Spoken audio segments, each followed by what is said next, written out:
Bien, bonsoir à toutes et à tous. Je suis très heureux de vous retrouver pour cette nouvelle édition du Facebook Live. Une fois de plus, on va pouvoir discuter en direct à travers la page Facebook de la ville de Mazamet, avec ce soir Chloé et Jean à la réalisation que je remercie. Et donc, eh bien, sans plus tarder, donc, on va pouvoir répondre à vos questions. Alors, je vous rappelle que si vous aussi, vous avez des questions, c'est très simple. Vous les laissez en commentaire sous ce live, hein, et elles m'apparaissent à l'écran directement. Donc, comme ça, je pourrai vous répondre. Voilà, je vois qu'au fur et à mesure, ça commence à arriver. Alors, on va commencer. On a déjà quelques questions qui étaient arrivées juste avant qu'on démarre ce live. La première question, c'est Olga qui nous l'avait posée, qui voulait savoir quand est-ce qu'on comptait arranger la rue d'Alsace. On n'a pas de trottoir et la rue est toute abîmée.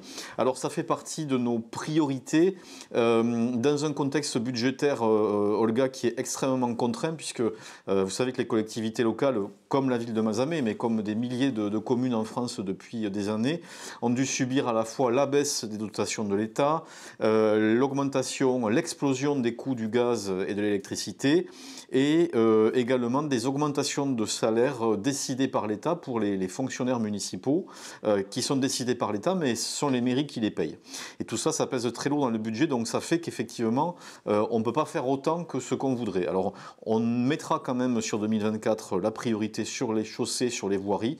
Il y a une vingtaine de points dans la ville qui devraient être concernés par ces travaux.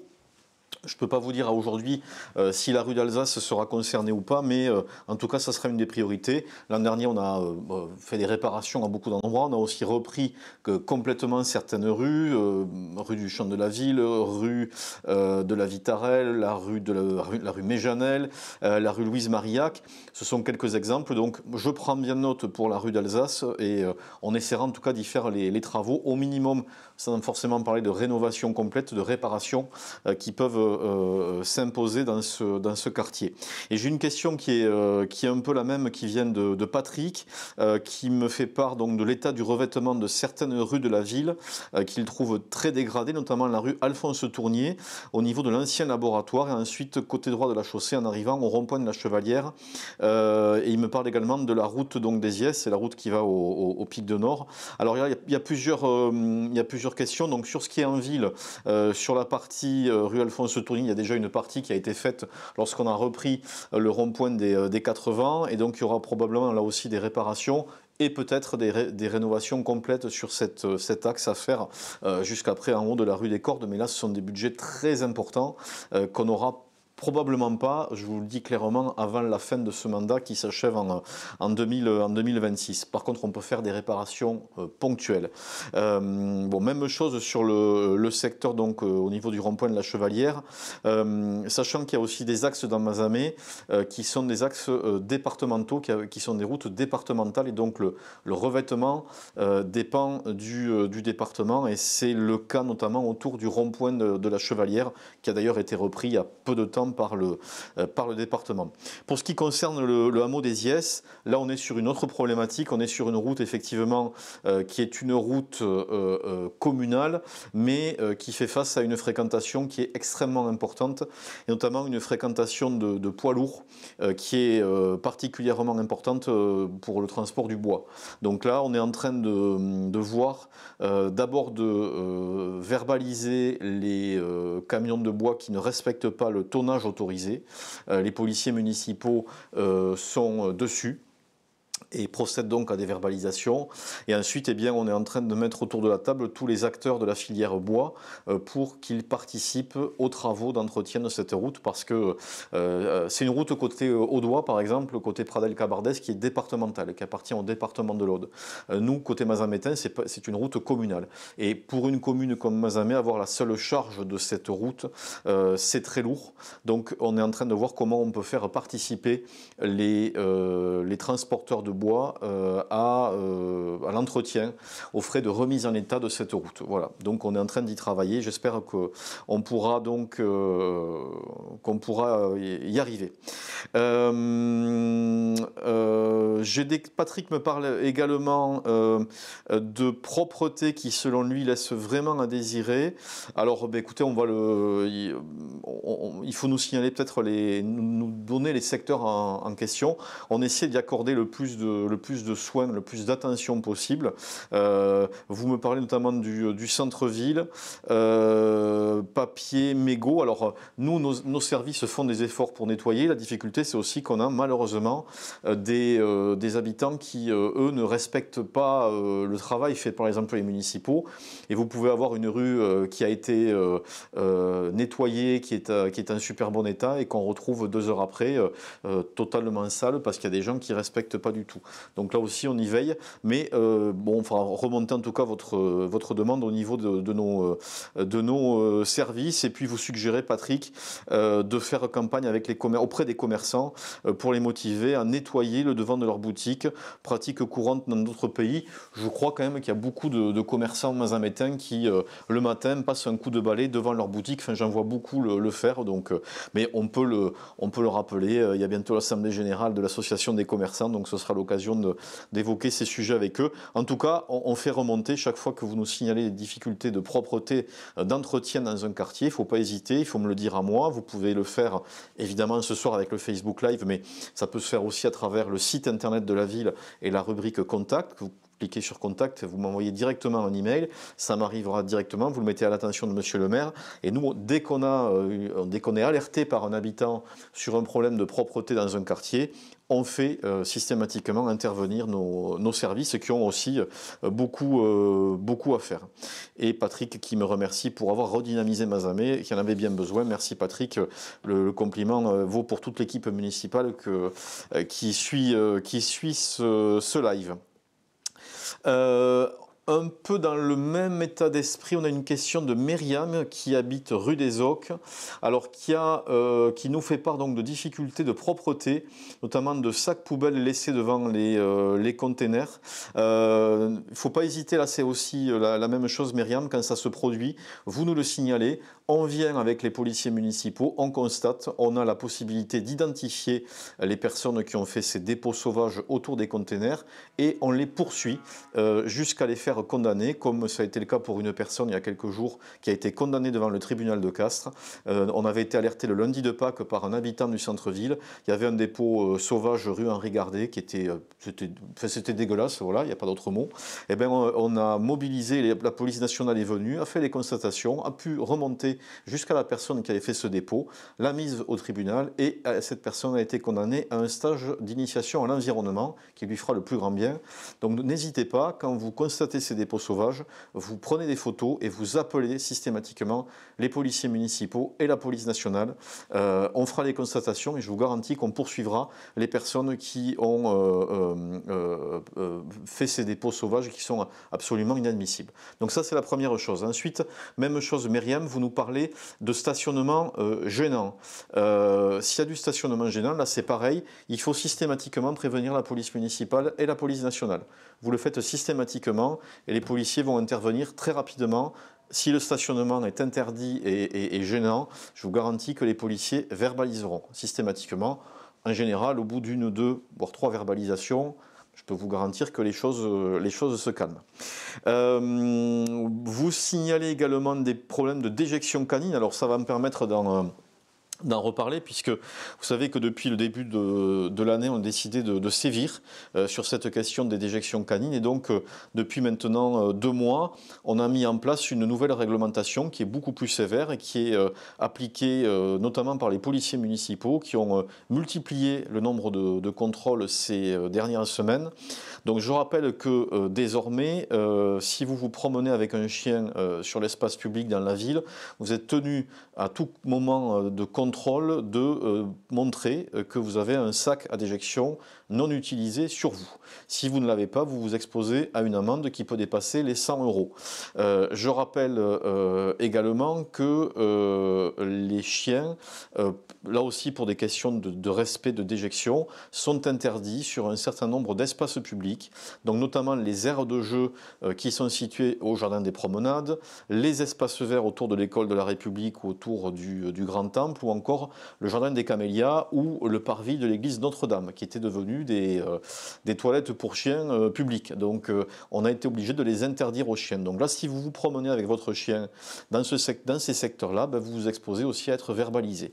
Et je rappelle aussi donc qu'on fait respecter la législation sur le fait que les chiens doivent être tenus en laisse sur l'ensemble de l'espace public de la ville. Donc vous vous exposez à des sanctions. Les policiers municipaux font des contrôles. Ils font des contrôles en journée, mais je peux vous garantir aussi qu'ils en font tôt le matin et tard le soir, au moment où il y a pas mal de promeneurs. Et donc, voilà, c'est un avertissement que je redonne. Il y a de très nombreuses personnes qui ont été contrôlées depuis le début de l'année et de nombreuses personnes qui ont été verbalisées. Voilà. Et ça me permet donc, puisqu'on parlait des déjections canines, de vous rappeler que donc on a sévi par rapport à ça, on a interdit certains espaces, on a rappelé, on fait respecter la règle du fait que les chiens doivent être tenus en laisse sur l'espace public. Alors je sais qu'il y a beaucoup de personnes qui ne sont pas d'accord avec ça, mais c'est la loi, c'est la réglementation. Et pourquoi c'est la réglementation? Parce qu'on a des incidents en France tous les ans, on a 10 000 morsures par an, et la plupart des morsures sont liées à des chiens qui ne sont pas tenus en laisse. Voilà, tout simplement. Alors après, je ne rentre pas dans les considérations individuelles, de savoir si tel chien est gentil ou tel chien n'est pas gentil ou tel chien est moins gentil ou un autre est plus gentil, etc. Ça, c'est pas moi en tant que maire, en tant que responsable, je ne veux pas rentrer dans ce type de discussion. Moi, je vois simplement une problématique globale qui est que on a beaucoup d'incidents, et y compris sur Mazamet, parce que les chiens ne sont pas tenus en laisse. Donc, il faut les tenir en laisse, c'est absolument indispensable. La contrepartie de cette politique un peu répressive qu'on a mis en place au début de l'année, c'est aussi qu'on a souhaité, en écoutant justement des propriétaires de chiens, en discutant avec eux, on a souhaité ouvrir des espaces de liberté pour les chiens, à savoir donc des toutous-libres qui sont ouverts donc depuis quelques jours. Donc il y en a 2 sur la ville de Mazamet, un qui est situé en gros derrière le commissariat. Pour ceux qui connaissaient, c'était l'ancienne friche Mousse. Donc voilà, c'est un espace vert engazonné qui fait 3-4 000 m², où les chiens peuvent donc déambuler librement sans être tenus en laisse. Et il y a un deuxième espace qui a été ouvert donc pour les chiens, un deuxième toutou libre qui est situé au niveau de Bonnecombe, donc à l'ancien terrain de motocross. Pareil, c'est un terrain assez vaste qui fait je crois 4 ou 5 ou même peut-être 6 000 m². Donc vous pouvez venir et lâcher votre chien sans qu'il soit tenu en laisse. Voilà. Donc on a aussi ces espaces-là qui ont été ouverts. Pour l'instant, ça semble bien se passer. On a de bons retours des utilisateurs, de bons retours des propriétaires qui sont contents de la création de ces espaces. Donc c'était aussi un peu la contrepartie de ça. Mais en tout cas, pour les déjections, je le redis, voilà, on verbalise et on a décidé de taper fort et dur sur ceux qui ne ramassaient pas les déjections de leurs chiens. Donc j'espère que, Myriam, j'ai répondu à vos questions concernant donc votre secteur qui est le secteur de la rue des Ocques. Voilà. Vous me parlez également de questions de vitesse et de camions qui passent. Alors les camions, ici passent, c'est probablement qu'ils ont une livraison à faire dans le secteur, donc difficile de les empêcher de passer. Les vitesses, je crois que ça avait été évoqué dans une réunion de quartier au Boss. À l'entrée de la rue des Ocques, on est allé vérifier, vu l'angle et l'étroitesse du début de la rue des Ocques, en tout cas sur sa partie mazamétaine, il est quasiment impossible de dépasser les 50, et encore la plupart des voitures passent plutôt à 30. Voilà. Mais je pense que ce n'était pas votre préoccupation principale. Bon, j'espère en tout cas avoir pu répondre à votre question. J'ai une question aussi de Théo qui me demande quand vont démarrer les travaux de la place Gambetta et quelles seront les premières étapes. Et dans la même thématique, j'ai le GNSA Vallée du Torré qui me demande quelle urgence il y avait à abattre les magnolias. Et alors ça, c'est l'expression toujours très pondérée du GNSA, à défigurer la place Gambetta alors que les travaux sont reportés sine die. Ça, c'est vous qui le dites, parce que je vais vous expliquer qu'en fait, c'est pas vraiment ça, faute de financement. Donc les travaux de la place Gambetta, le gros du chantier se fera à partir de janvier 2025. On l'a expliqué, pour des questions de phasage budgétaire, on a été obligé donc de décaler ces travaux. En revanche, les travaux vont démarrer, il y a des travaux, une partie des travaux qui va démarrer dès cette année. Et cette partie, elle concerne tout d'abord un point qui est très important, qui est l'enfouissement des réseaux. Puisque en profitant de ces travaux, on va en profiter pour effacer des réseaux aériens, donc essentiellement des réseaux électriques. Ça se fait avec le syndicat départemental d'électrification. Et donc ça, vous allez voir ce chantier s'engager dans les semaines qui viennent. Donc ça, c'est un premier chantier qui est important et qui nécessitait déjà qu'on puisse abattre les arbres, rappelant qu'on a aussi profité du fait que les entreprises étaient disponibles pour le faire. Voilà. Et de conditions tarifaires avantageuses qu'on n'aurait peut-être pas eu à un autre moment, pour répondre à la question de pourquoi on les a coupés à ce moment-là. Il y aura un deuxième chantier qui s'engagera sur la place Gambetta cette année, qui est la suppression de l'escalier qui mène à la banque, en fait, à la caisse d'épargne. Cet escalier, alors il n'est pas propriété de la ville, mais on va essayer de le récupérer pour en faire un espace, un talus végétalisé.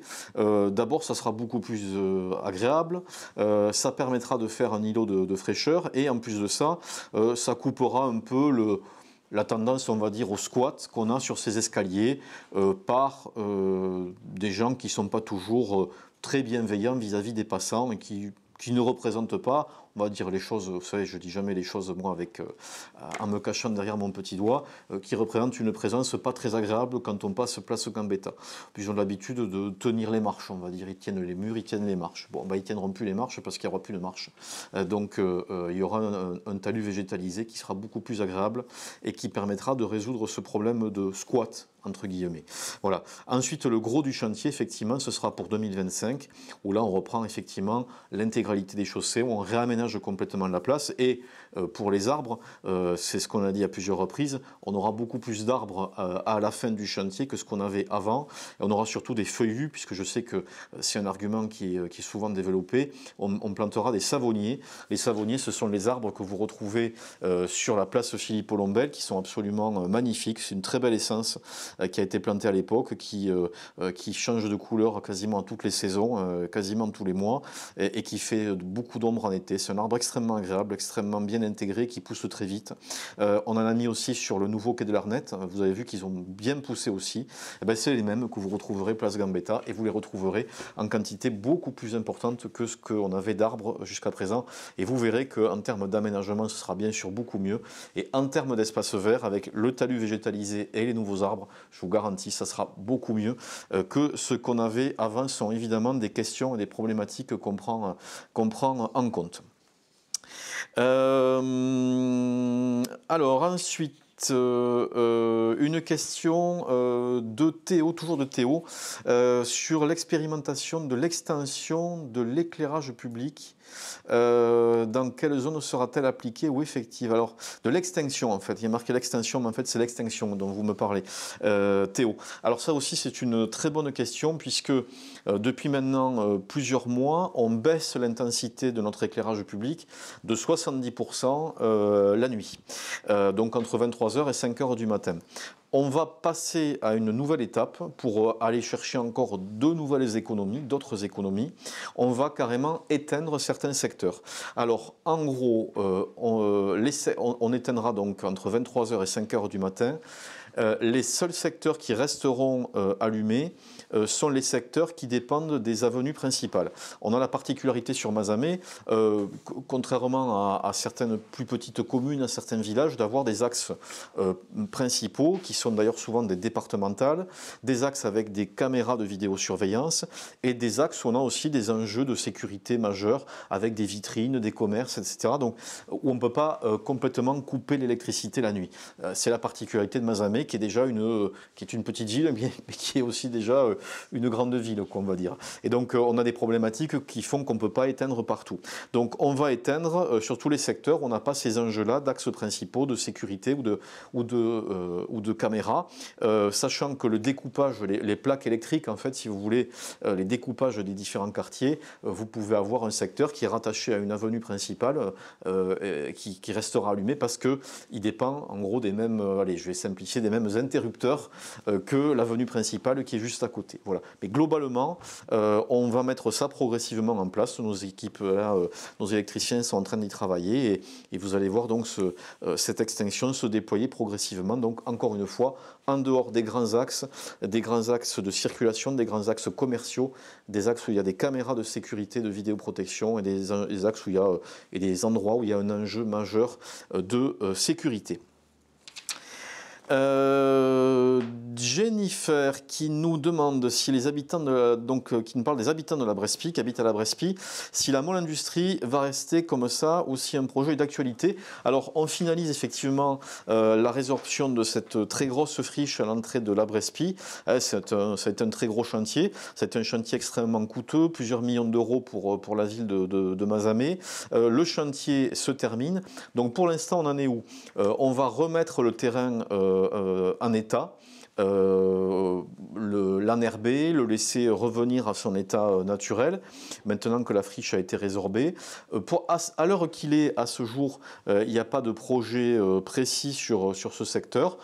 Mais on peut voir ce qui se fera dans les années qui viennent, sachant que de l'autre côté de la route, il y a des projets, donc enfin, plus que des projets, des installations d'entreprises, ça vous l'avez vu, qui vont aussi rénover les bâtiments existants, et que je m'y étais engagé sur le secteur de la Brespie. Il y a une bande de terrain qui sera donnée à l'association des chasseurs, puisqu'ils souhaitent y édifier un local, et que je m'étais engagé à leur céder donc gracieusement évidemment une bande de terrain dans ce secteur pour qu'ils puissent établir leur local, donc pour pouvoir mener leurs activités, notamment après les parties de chasse. Voilà.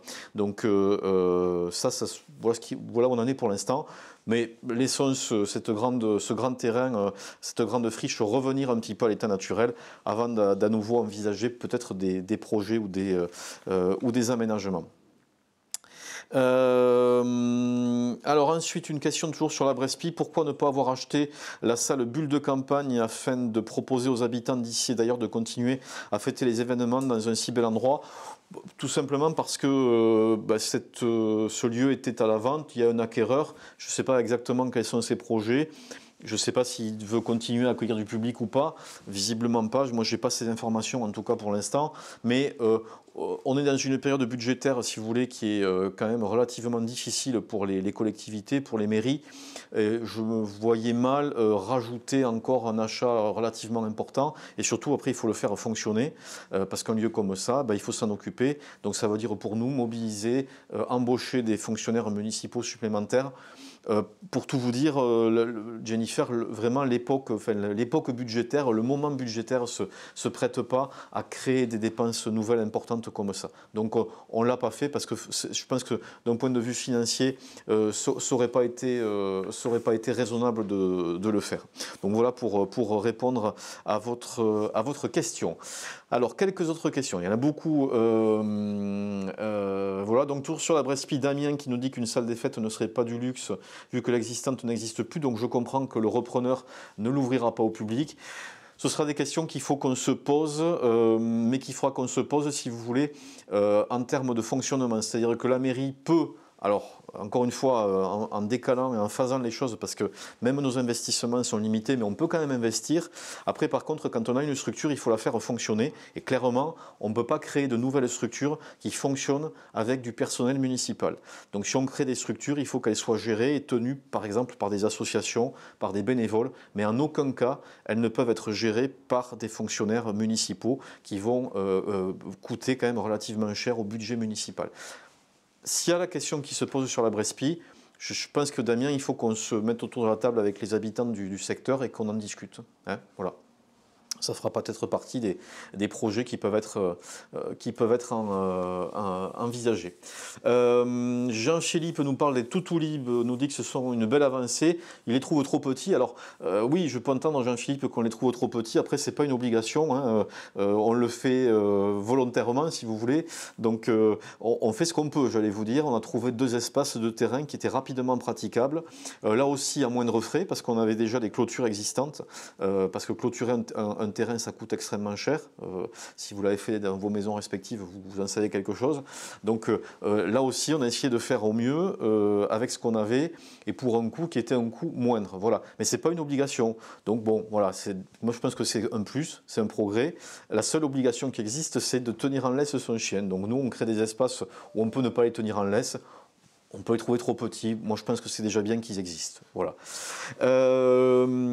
Laure nous parle des déserts médicaux et nous parle donc de son cas. Donc, je ne vais pas évoquer parce que c'est un cas médical donc, que je n'évoque pas en public. Sur la question des déserts médicaux, c'est une très bonne question qui va me permettre de vous reparler du centre de santé qui existe sur Mazamet. Et vous dire que ce centre de santé accueille aujourd'hui 5000 patients. 5000 patients qui sont suivis sur ce centre de santé de Mazamet, avec aujourd'hui 4 équivalents temps plein médecins. Nous avons 3 temps pleins et 2 médecins à mi-temps. C'est considérable. C'est une idée, et cette maison de santé qui porte le nom de Simone Veil a été créée il y a maintenant 4 ans. Il y a maintenant 4 ans, puisque c'était début 2020. Et le projet remonte à déjà beaucoup plus, on était plutôt au début de la construction en 2018. Je peux concevoir que la maison de santé, le centre de santé, ne règle pas tous les problèmes. Mais je veux vraiment insister ce soir, imaginez ce que serait la situation sur Mazamet et sur le pays mazamétain si on n'avait pas pris cette initiative il y a déjà 6 ans. On serait dans une situation catastrophique. Or, aujourd'hui, on a 5000 personnes qui sont suivies sur ce centre de santé. On continue à financer, c'est un budget qui est important pour la ville qui est très important pour la ville de Mazamet et qui va continuer à augmenter. Mais je pense que c'est une bonne dépense pour le coup, celle-là, et c'est une priorité. Je disais qu'il y a des endroits, il faut faire des économies, qu'on n'a pas pu acheter une salle des fêtes parce que c'est vraiment pas dans nos budgets. Par contre, mettre du budget pour continuer à embaucher des médecins supplémentaires en partenariat avec la région et le département sur le centre de santé, moi je pense que c'est prioritaire parce que nous pensons, l'équipe municipale, que votre santé c'est la priorité. Donc on a 4 médecins équivalents temps plein aujourd'hui, on en aura probablement d'autres dans les mois qui viennent puisqu'on continue à essayer de recruter.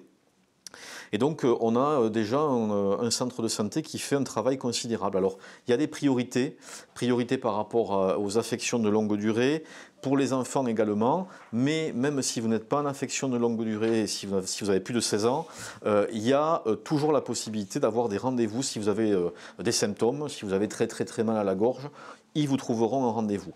Comprenez aussi que les personnes qui travaillent dans ce centre de santé à l'accueil ou au standard font face tous les jours à un tsunami. C'est plus qu'un tsunami, c'est vous vous prenez une porte dans la tête tous les matins, quoi, tous les jours, toutes les après-midi, parce que vous êtes étouffé d'appels de personnes qui viennent, qui sont anxieuses ou énervées, ce qui est normal parce que quand on parle de santé, c'est normal qu'on soit un souci, mais qui se font quasiment agresser tous les jours par des gens qui cherchent à trouver un médecin. Parce qu'il n'y a pas que des gens de Mazamet qui viennent, il y a des gens qui viennent de partout. Donc c'est aussi très compliqué et on est obligé de faire des priorités dans les ordres de passage. Mais je le redis, 5000 patients suivis aujourd'hui sur la maison de santé, c'est considérable et ça va continuer à augmenter pour répondre à ce défi. J'ajoute aussi que à partir du 1er juillet, Mazamet sera classé en FRR. Quesaco, vous allez me dire. Alors les FRR, c'est parce qu'en France on adore les abréviations, ça s'appelle France Ruralité Revitalisation. C'est ce qui remplace les ZRR qui jusqu'à présent, qui étaient les zones de revitalisation rurale. C'est surtout un dispositif qui est très intéressant parce que ça va permettre. On a la maison de santé où ce sont des médecins qui sont des médecins salariés. Et là, les FRR, c'est des zones dans lesquelles Mazamet est classé, ainsi que les communes du pays mazamétain et de la vallée du Torré. Ça permet là d'attirer plutôt des professionnels de santé libéraux.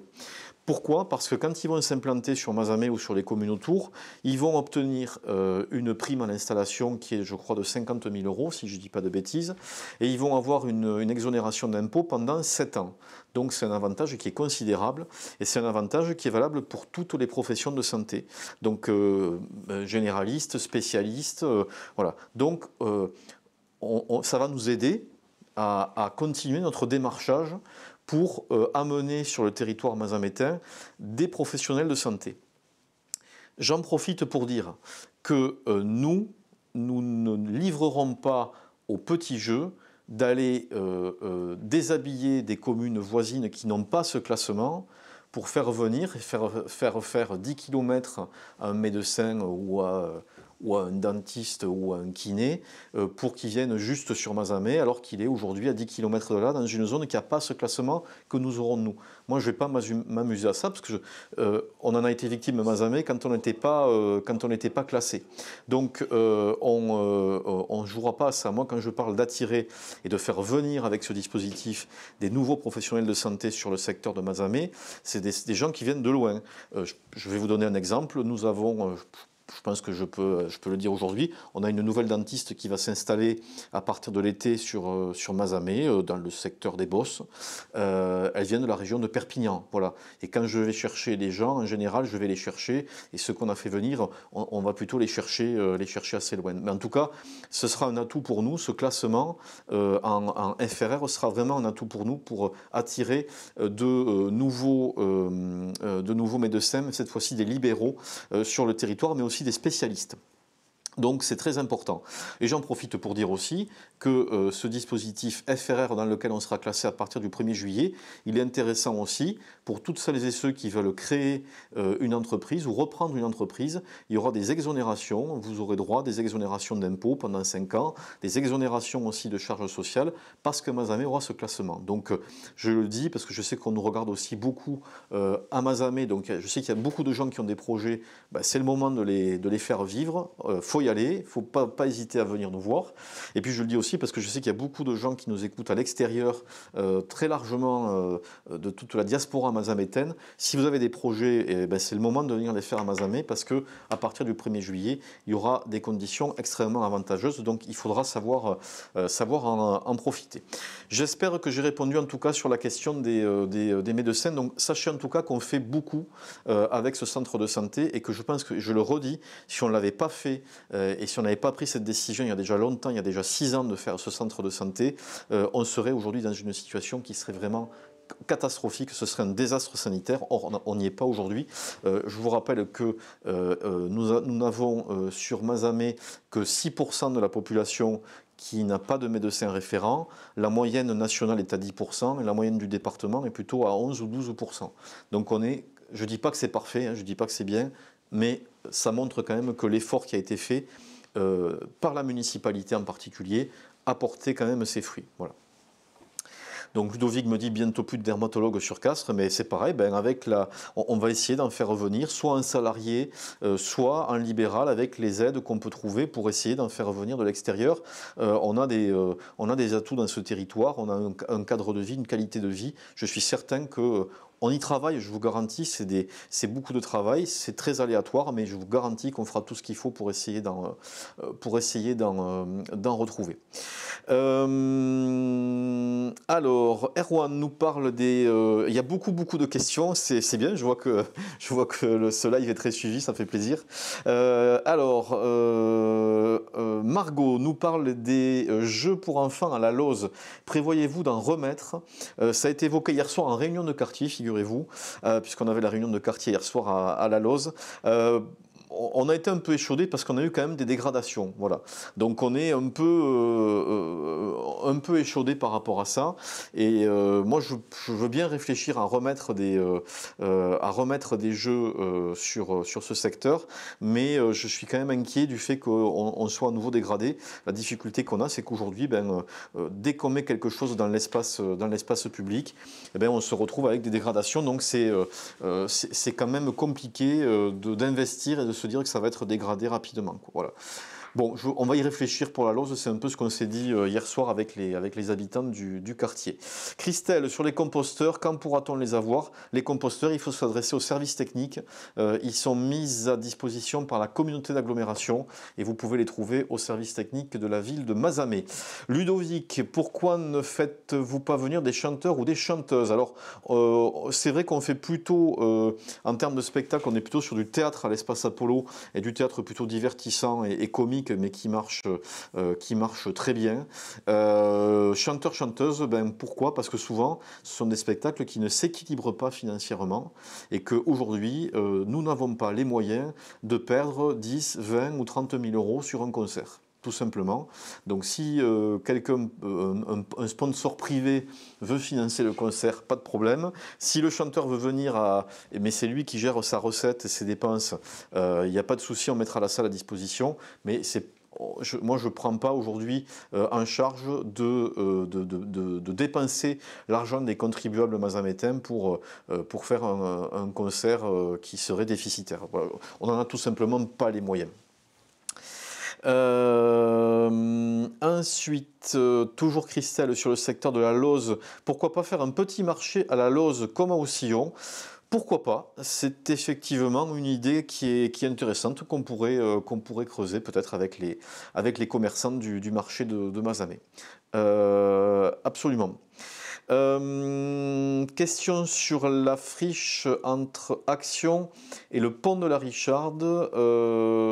Pour l'instant, à ma connaissance, il n'y a pas de projet et effectivement, je ne suis pas sûr que tout soit constructible parce qu'on a des secteurs qui sont impactés par la zone inondable. Ça, c'est Idée Neuve qui nous pose cette question. Aurélien nous pose une question sur une maison vétuste qui tombe en ruine, place de la Finarié. Alors, j'ai pas de retour précis en tête à l'heure où je vous parle. Je sais simplement que les procédures ont été engagées, notamment les procédures de bien vacant 100 mètres. C'est-à-dire que quand une maison est à l'abandon, qu'on n'arrive plus à joindre au bout d'un moment les propriétaires, eh bien, on peut, par la loi, après une procédure qui est évidemment toujours longue et compliquée, nous sommes en France, une procédure donc qui permet que la mairie récupère le bien et qu'on puisse ensuite le faire ou le rénover ou le faire démolir s'il est vraiment trop dégradé.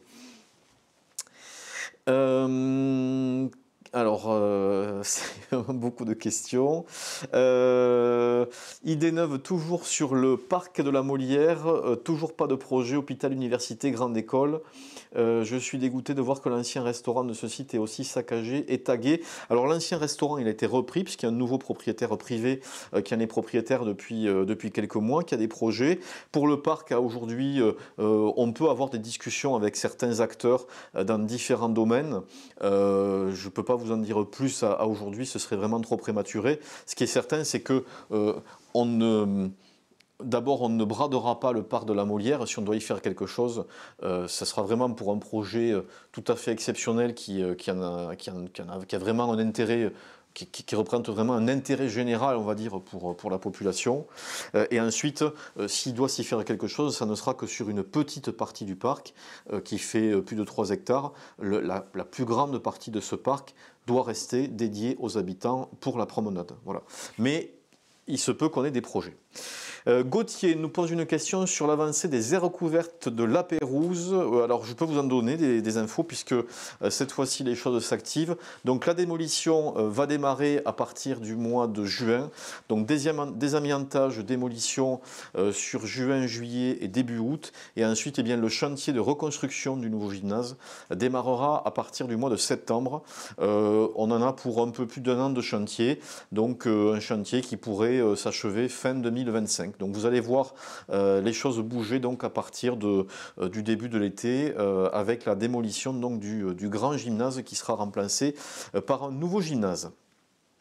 Une question sur l'ancien centre Accor. On me demande s'il n'y a toujours pas de projet. Si ce bâtiment a été repris par des investisseurs mazamétains il y a quelques semaines. Ils ont repris des bâtiments adjacents également.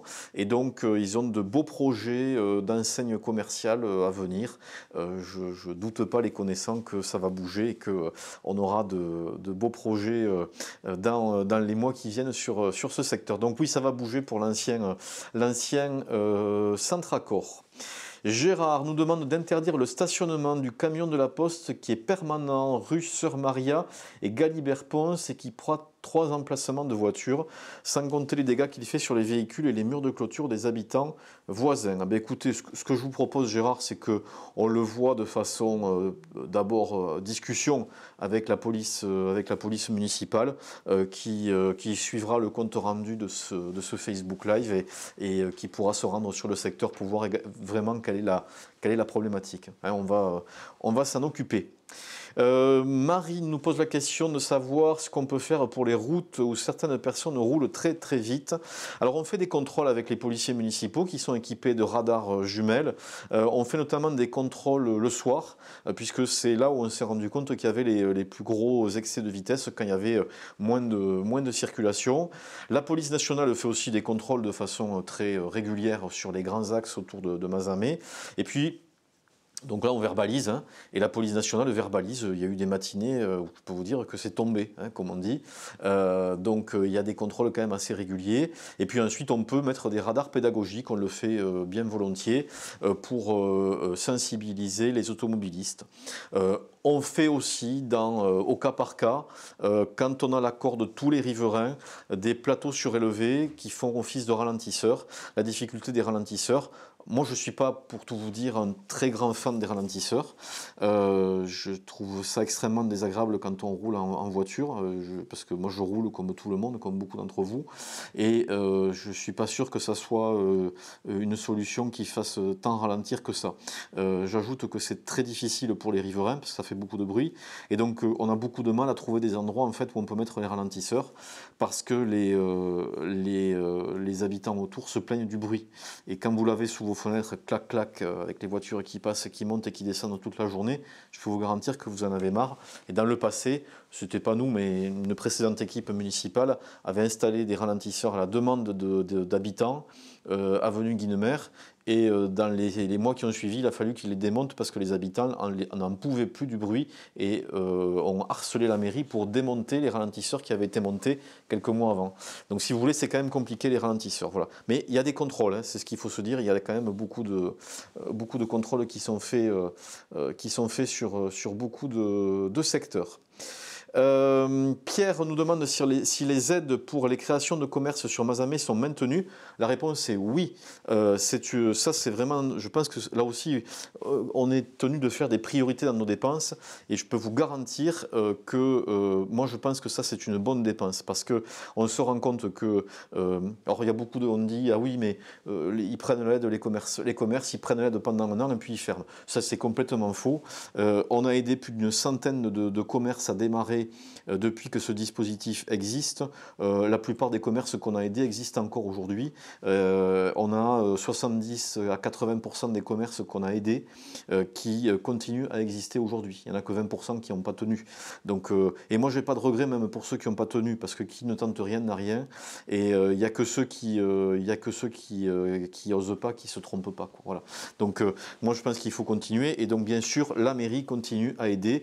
Aide au démarrage quand vous créez ou que vous reprenez un commerce, notamment dans le centre-ville, aide pour payer votre enseigne, aide pour l'installation de la sécurité, alarme et grille. Et donc, les nouvelles aides qu'il y aura grâce au dispositif FRR à partir du 1er juillet, exonération d'impôts, et exonération et baisse de cotisations sociales qui sont liées au classement de Mazamet dans la zone FRR. Donc si vous avez des projets, si vous m'écoutez ce soir, n'hésitez pas à prendre rendez-vous. Vous savez que on est en fait avec mes adjoints Wilfried Penella qui note consciencieusement juste à côté de moi les questions qui sont posées et avec Cathy Rock aussi qui s'occupe du commerce.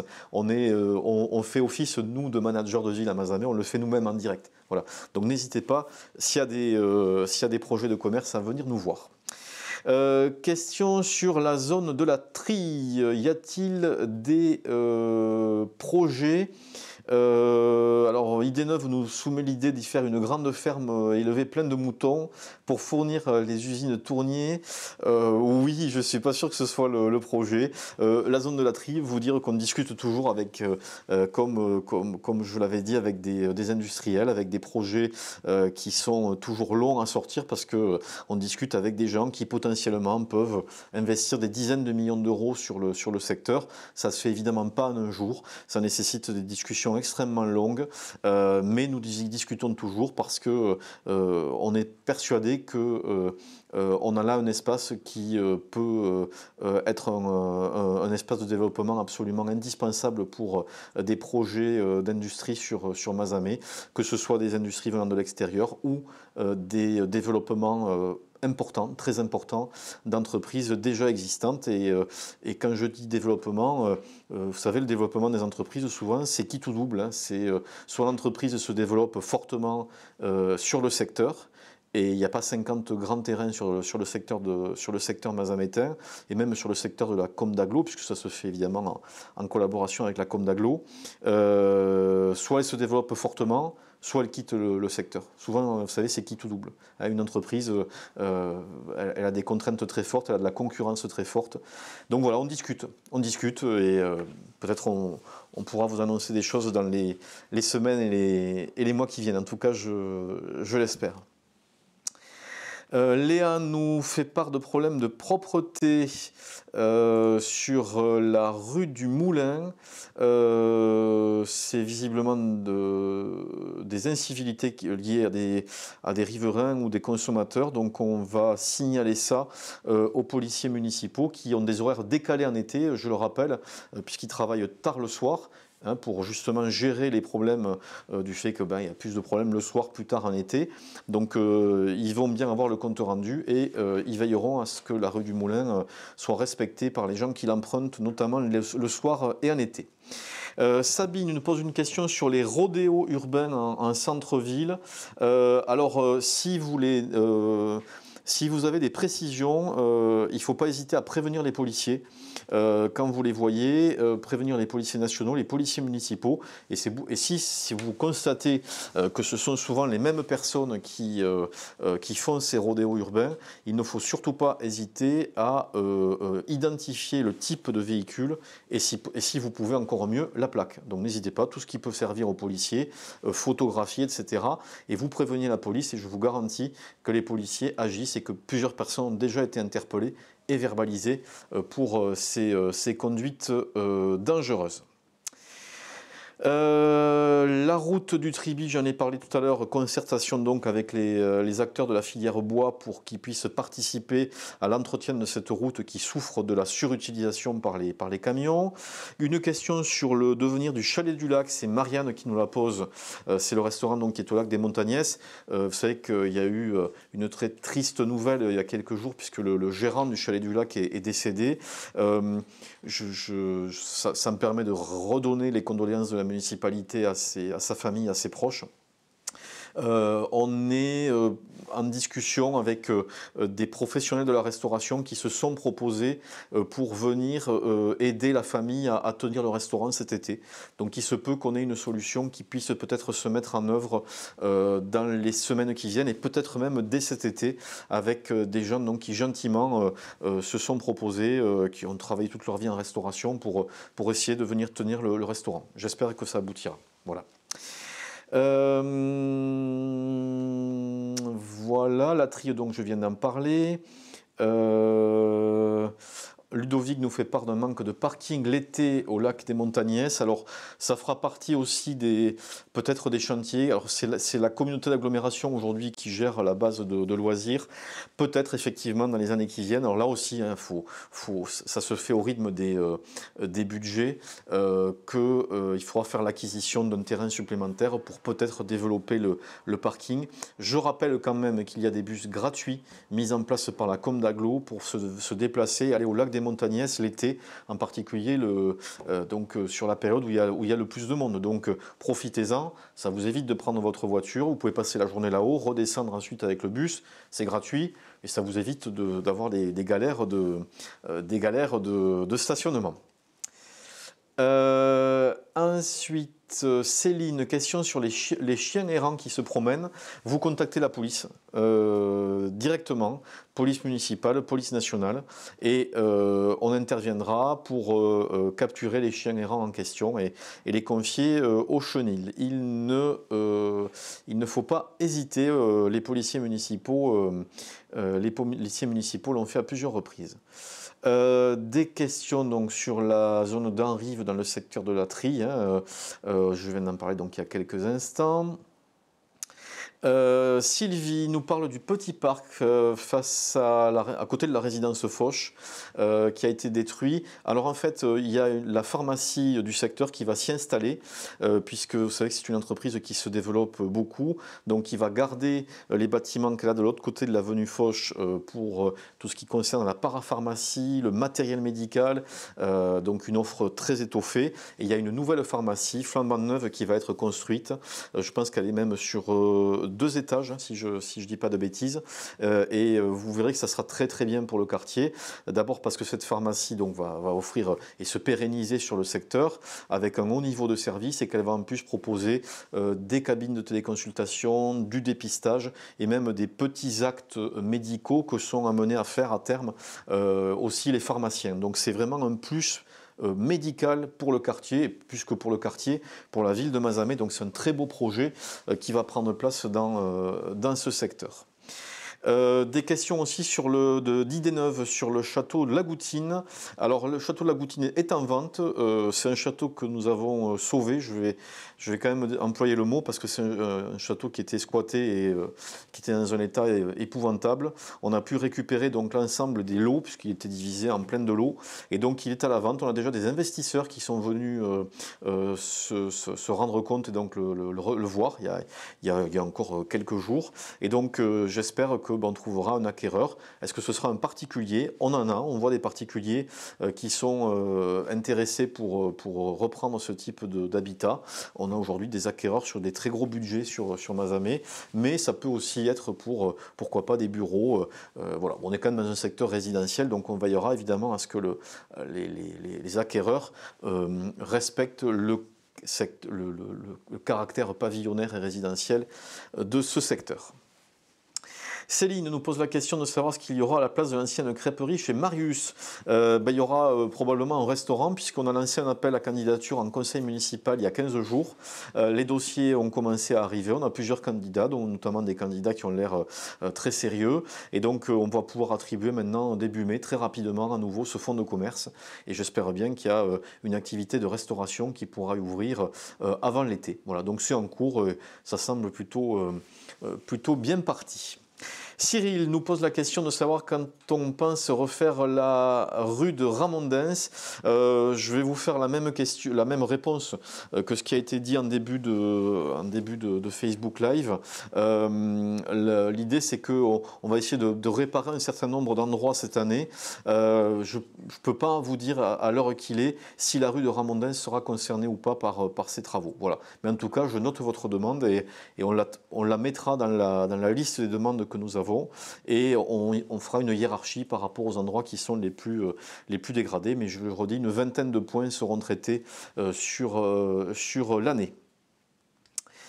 Après j'ai une question qui concerne 100% radio, donc ça c'est pas ici que je répondrai. Une question de Stéphanie sur l'ancienne friche EDF.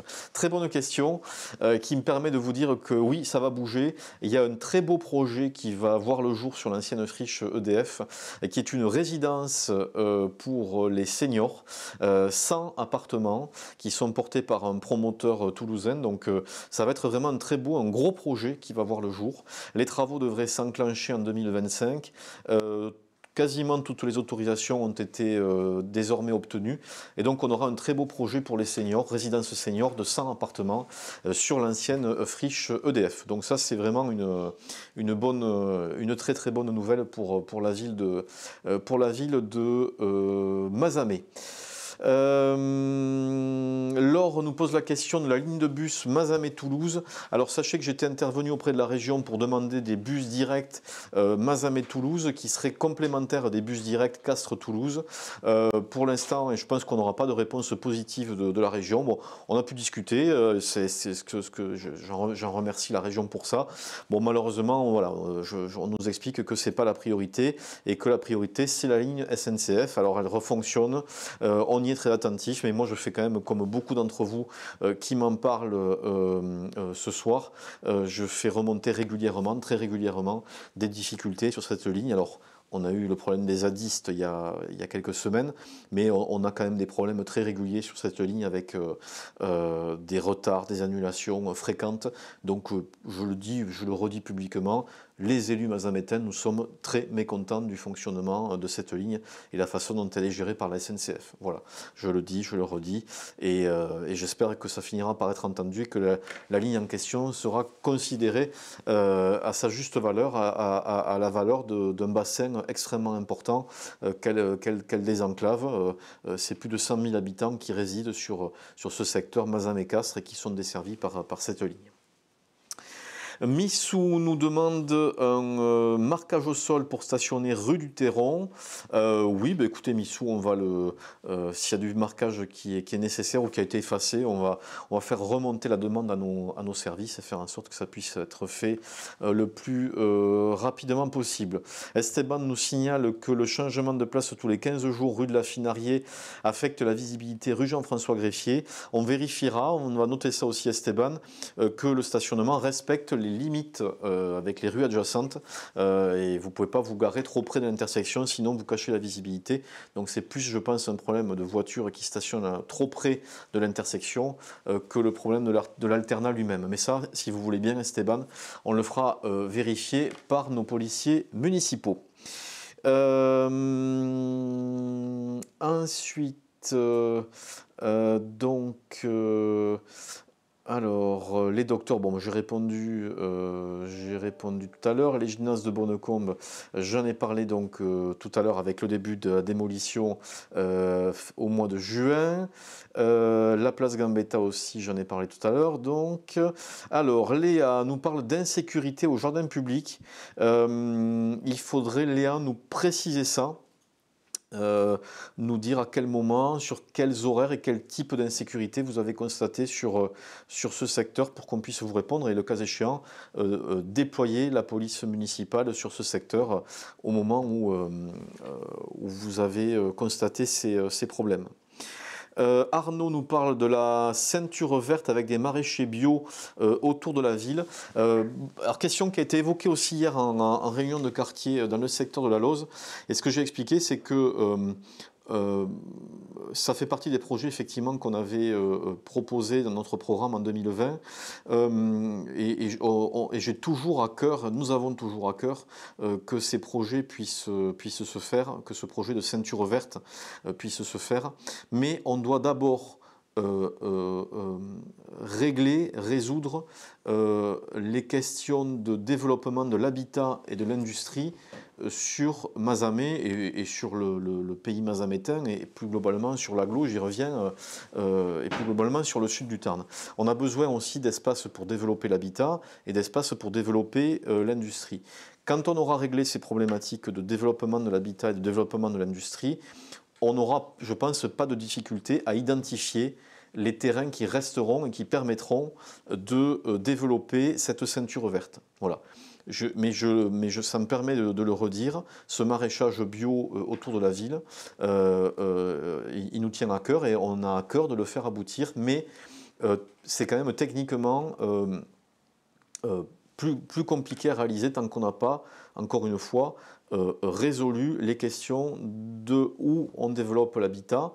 On veut reconquérir évidemment beaucoup l'habitat ancien en cœur de ville, on le fait déjà, on a commencé grâce, et je les remercie ce soir, à tous les investisseurs privés qui investissent sur Mazamet, mais il faut aussi développer, il y a aussi besoin de terrain pour l'habitat, et puis on a aussi besoin de terrain pour l'industrie. Voilà. Donc il y a d'abord ça, et quand ça se sera fait, il y a des espaces qui permettront de faire ce maraîchage bio, cette ceinture verte sur Mazamet.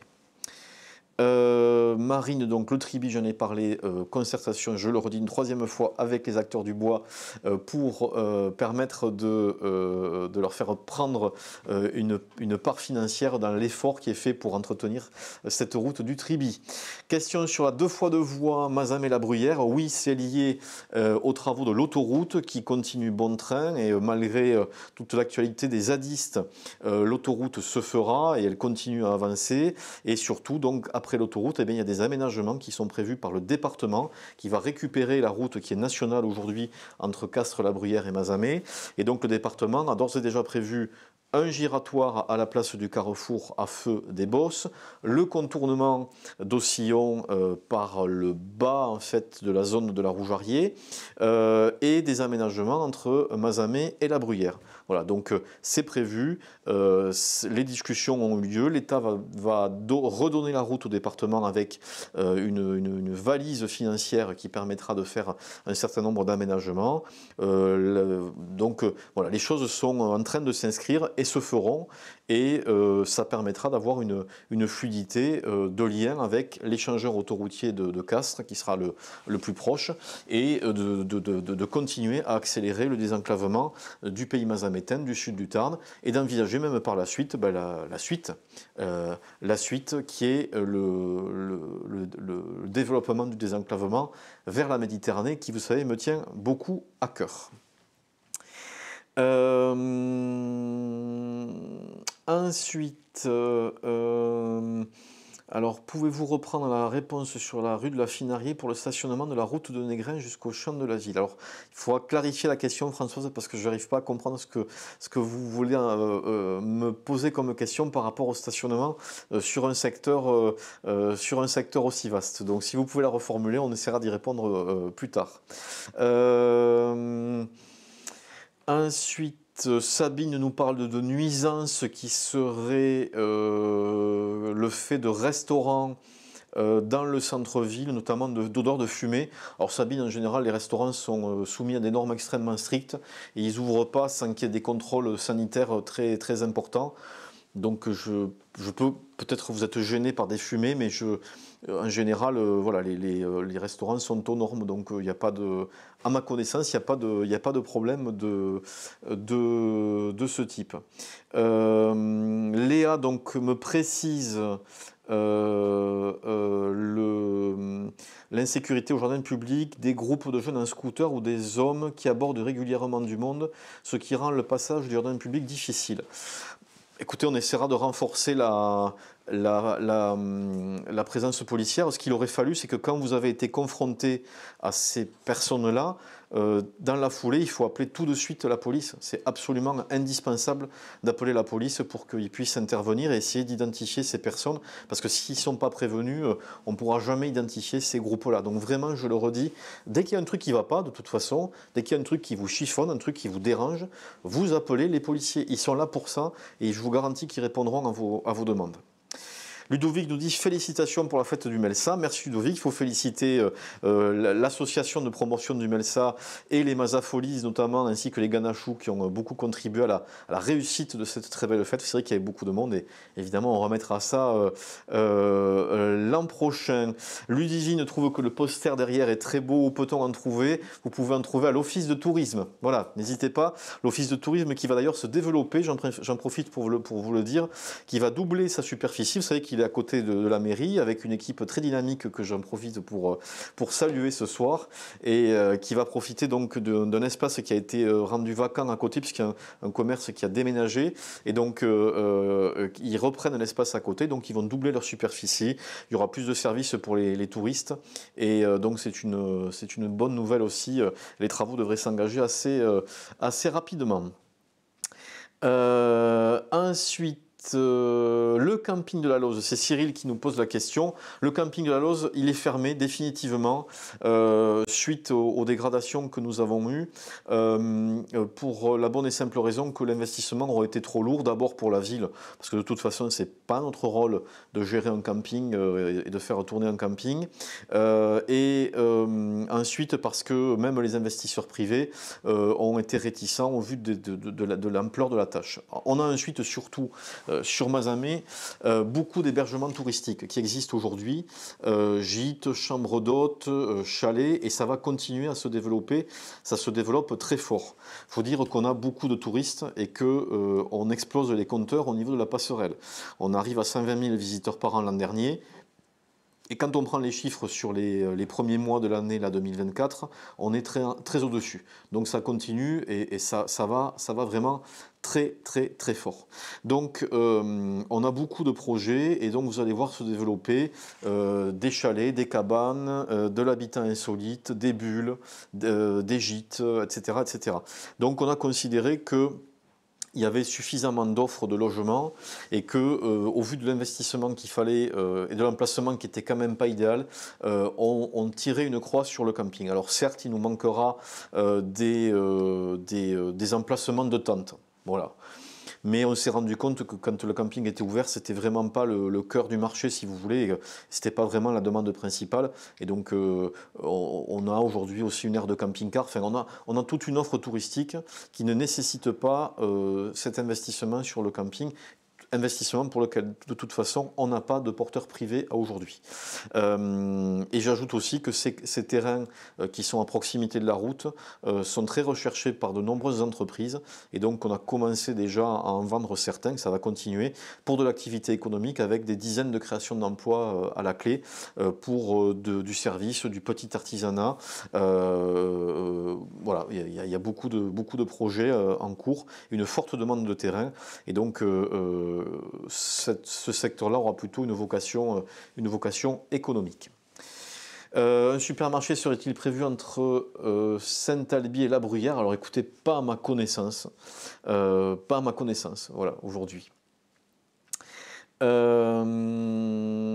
Ensuite, alors je vais essayer de rafraîchir parce qu'on a énormément de questions. Passer sur une autre page.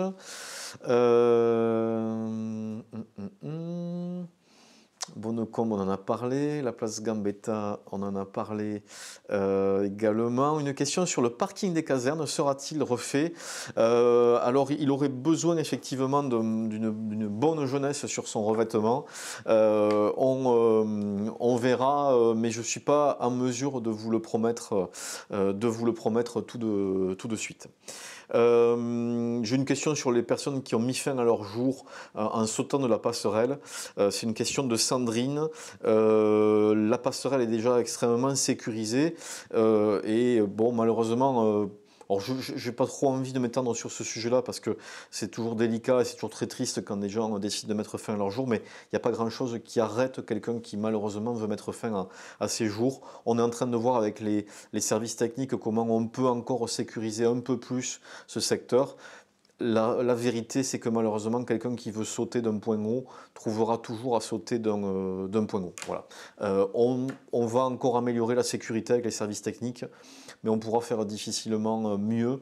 Et voilà, malheureusement, il y a une certaine fatalité à ça. Et malheureusement, on n'empêche pas quelqu'un qui veut sauter et mettre fin à ses jours de sauter, même, même d'un rocher, même d'un pont, même voilà. Bon, c'est malheureux, c'est comme ça. On fait le maximum, en tout cas techniquement, pour l'éviter. Ensuite, donc Françoise, c'est la question de stationnement qui gêne donc à la Finarié par rapport à la route de Négrin et jusqu'au champ de l'Asile. Donc je l'ai dit, on verra si on va dépêcher les policiers municipaux et si les distances de stationnement avec les intersections sont bien respectées. Alors j'avais aussi quelques questions qui sont arrivées, qui sont sur papier, ça a été vu. Des questions de dépôt des enfants devant l'école Saint-Jean. Oui, d'accord, ok. Donc, on me pose la question de savoir. Oui, alors les parents s'arrêtent, l'enfant descend et puis repartent. Bon, ça crée un peu de ralentissement.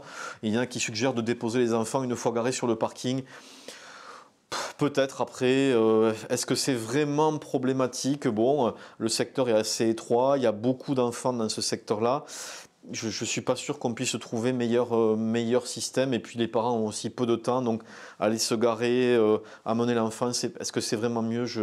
Moi je trouve que la dépose express, c'est peut-être pas si mal que ça. Voilà, sur ce secteur de l'école Saint-Jean. Ensuite, est-ce que... J'essaie de trier un petit peu parce qu'il y a des questions qui sont redondantes. Ça, c'est des sujets qui ont été vus. Les les parkings au lac des Montagnès, la question a déjà été posée. Alors, Erwan, sur les armoires de fibres qui ne sont jamais fermées, alors ça ne dépend pas de la ville, vous vous en doutez bien, ça dépend des opérateurs de fibres, en particulier Orange et SFR. Nous, dès qu'on peut, on leur signale. Après, c'est souvent des entreprises qui ont recours à des sous-traitants. Et donc, après, c'est à eux de faire intervenir leurs sous-traitants. Mais je ne sais pas vraiment comment l'info circule et comment elle ne circule pas. C'est vrai qu'on voit souvent des armoires qui peuvent rester ouvertes un certain temps. C'est regrettable, mais en tout cas, nous, dès qu'on peut, on le signale à ces entreprises. Voilà. Mais c'est vrai qu'on a l'impression que parfois, l'information a du mal à redescendre vers les sous-traitants de ces entreprises de téléphonie. Les médecins, on en a parlé également tout à l'heure. Ensuite,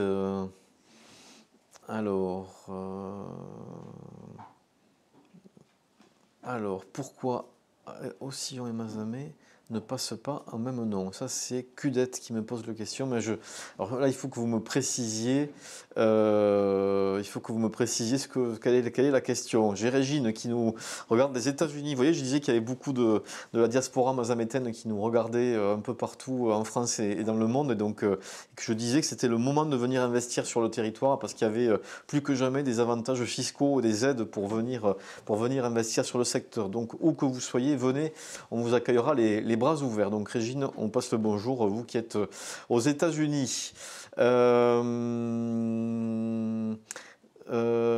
Alors, Sonia, elle nous parle et nous confirme des agressions et des incidents par des chiens non tenus en laisse autour du lac des Montagnès, ce qui freine les balades à pied. Donc, vous voyez, ce que je disais, c'est que si la réglementation dit que il faut que les chiens soient tenus en laisse, c'est pas un hasard, c'est qu'il y a vraiment des problèmes et que on ne peut pas maîtriser un chien. On peut croire qu'un chien est gentil, parfois il peut ne pas l'être. Et donc, on ne peut pas savoir. Et puis, les gens qui se promènent ne peuvent pas savoir si le chien qui vient vers eux est gentil ou pas. Donc, la règle, c'est qu'il faut tenir les chiens en laisse et profiter des 2 toutous libres qui sont installés par la ville de Mazamet, encore une fois, derrière le commissariat et à la zone de Bonnecombe, à l'ancien terrain de motocross. Il y avait des questions sur la déchetterie, alors sur les encombrants. Alors, ce qu'il faut savoir, c'est que il y a effectivement un service de l'agglo qui permet de récupérer une fois par an vos encombrants, mais c'est limité visiblement à un meuble, c'est ce qui m'a expliqué. C'est un service facultatif que rend la communauté agglomération. Après, pour le reste, il faut vous rendre en déchetterie. C'est un service qui est fait pour vous délester un peu, en tout cas du mieux qu'on peut, pour vous éviter d'avoir à aller en déchetterie pour ces encombrants. Mais on ne peut pas tout prendre. Donc si vraiment vous avez trop d'encombrants et plusieurs meubles, là il n'y a pas d'autre solution que d'aller en déchetterie, d'aller chez Trifil. Là je ne peux pas vous faire de meilleures réponses. Michel nous parle du parking pour l'école de Négrin. Est-il aboli ou en attente? C'est pareil, ça fait partie des chantiers qui sont rééchelonnés au gré des possibilités de nos budgets. On a fait des acquisitions de terrain autour de l'école de Négrin, donc on avait dit que ça permettrait de sécuriser les entrées-sorties de l'école de Négrin, et puis ça permettra le soir et la nuit de dégager du stationnement dans ce secteur où c'est parfois un peu limite. On sait que la place de Négrin est très utilisée, donc effectivement on a fait les acquisitions de terrain. En revanche, je ne peux pas vous promettre les travaux pour cette année 2024. Notre budget cette année ne nous permettra pas de faire ces travaux sur ce secteur. Alors, je continue avec Ludovic qui nous pose une question. Monsieur le maire, donc pourquoi ne pas... Alors ça a sauté au moment où j'étais en train de la lire, ça y est, je l'ai retrouvé. Donc pourquoi ne pas embaucher des personnes en situation de handicap à la mairie? Nous le faisons, Ludovic. Comme toutes les collectivités, nous avons un certain nombre de personnes qui ont un statut de travailleur handicapé. Donc on le fait régulièrement d'embaucher des personnes qui ont le statut de travailleur handicapé. Si vous en connaissez, si c'est votre cas, n'hésitez pas à postuler. S'il y a des postes adaptés qui sont disponibles, eh bien, on sera ravis de pouvoir vous y prendre. Donc on le fait, on a des travailleurs handicapés à la mairie. Anthony, alors les terrains à côté de McDonald's, apparemment ça serait acheté là où s'entraînerait le Sporting, merci. Alors ça c'est une très bonne question aussi Anthony. Il faut savoir que ces terrains, donc le terrain de rugby de la Lose en fait, sont fléchés depuis très longtemps en fait pour de l'activité économique. Alors c'est vrai que là c'est pareil, c'est pas des terrains qu'on va brader, mais si on a un projet industriel porteur et stratégique pour notre territoire, pour notre ville, ça pourrait effectivement servir. Il est bien évident que si on doit mettre de l'industrie sur ces terrains-là, on retrouvera des solutions pour les rugbyman, notamment sur les terrains de la Pérouse. Je rappelle que ces terrains de la Lose aujourd'hui, ils sont très visibles, mais il n'y a pas, par exemple, de vestiaire. Donc si un jour on devait reconvertir ces terrains pour y mettre de l'économie, pas du commerce, hein, je le dis bien, c'est pas pour du commerce, c'est pour de l'industrie. On reconvertirait des terrains qui sont sur la Pérouse et Bonnecombe pour le rugby et on les équiperait de vestiaires. Donc pour que les rugbymen y gagnent au change en quelque sorte, voilà, et que tout le monde y gagne au change en fait. Voilà. Mais effectivement, si vous prenez le PLU de Mazamet, ce sont des terrains qui sont constructibles et qui sont aujourd'hui, qui pourraient servir dans l'industrie. Ce qui démontre d'ailleurs qu'on a, parce que nous avons de la demande, un manque de terrain sur le secteur. Voilà. Donc j'espère Anthony que ça répond à votre question. Ça me permet d'encourager le Sporting Club Mazamétain pour le match de ce week-end face à Florac. Voilà, pour les phases finales de la fédérale. De la fédérale 1, dimanche après-midi, 15h. À la Chevalière, on y sera. Ensuite... alors, des passages piétons demandés par Jacques rue de la Vitarelle. On en avait créé, Jacques, me semble-t-il, des passages supplémentaires.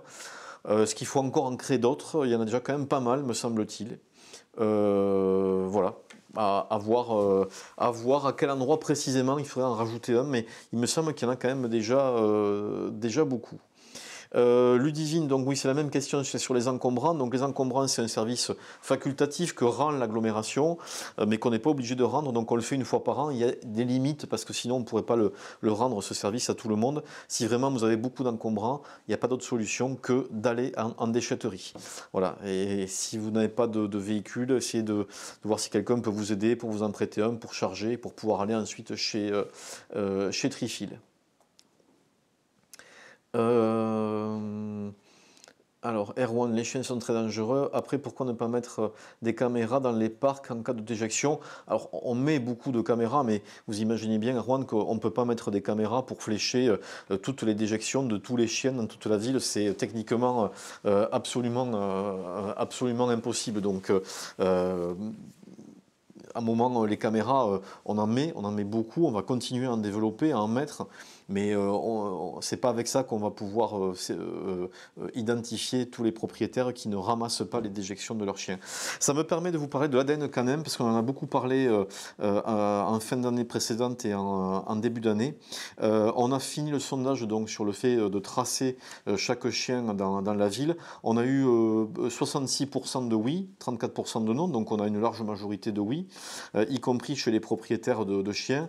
Pour l'instant, on ne met pas en place parce que c'est quand même une solution qui nécessite un coût, une mise de départ qui est quand même importante et une logistique ensuite derrière qui est quand même aussi relativement importante. Donc pour l'instant, on ne l'a pas fait, mais il y a une large majorité de Mazamétains qui seraient favorables à ce que tous les chiens qui sont sur la commune soient tracés avec une carte ADN et qu'ensuite, si on retrouve bien une déjection sur la voie publique, elle puisse être analysée, qu'on retrouve le chien et qu'on envoie une amende à son propriétaire.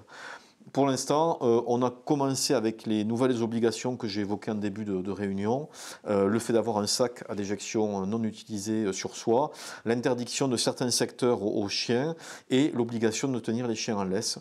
On va faire en sorte que ça soit déjà bien respecté et puis on verra si dans quelques mois, quelques années, on passe vraiment au fichage ADN des chiens qui sera d'ailleurs peut-être d'ici là peut-être un peu moins coûteux à mettre en place, même si ensuite c'est un système qui s'équilibre financièrement puisque les amendes permettent ensuite d'alimenter le système.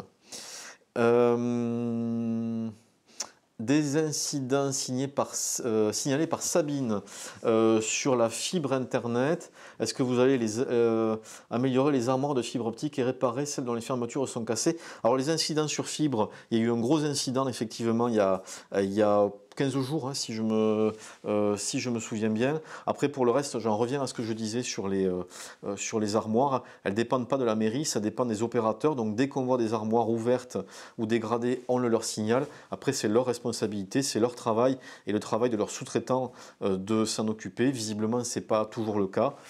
Là, je peux malheureusement rien y faire et nous, on peut leur signaler. On le fait, mais on peut guère faire plus. En tout cas, on ne peut pas le faire à leur place parce que ce ne sont pas nos équipements et on ne peut évidemment pas intervenir. Ensuite, Jean-Philippe qui regrette qu'on interdise. En fait, c'est par rapport aux chiens, mais Jean-Philippe, on n'interdit pas, on fait juste appliquer la loi où il faut tenir les chiens en laisse. Et après, s'il y a des secteurs où on a complètement interdit les chiens, c'est que c'était devenu trop. C'était dégueulasse. Voilà, il n'y a pas d'autre mot. C'était devenu dégueulasse. Le jardin des Camélias, c'était dégueulasse. L'esplanade de l'église Notre-Dame, c'était dégueulasse. C'était une horreur.